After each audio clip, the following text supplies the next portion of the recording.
Jolang vantha o korpi nang sengkan kele a jolang sang man chelo thega phan boche son se me aphan khamkhe a veji aphan arnam pharo ana phan hirju me nang hang pite kanglang o boche son se me aphan khamkhe a veji aphan arnam pharo ana phan hirju me nang hang pite kanglang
Kang ri kang kang penang lori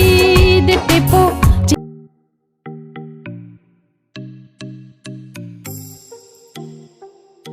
de tepo chinki chi thani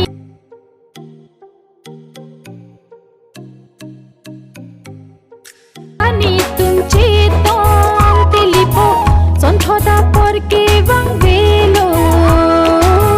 nang lo le nang lo se rag no nang le et lo nang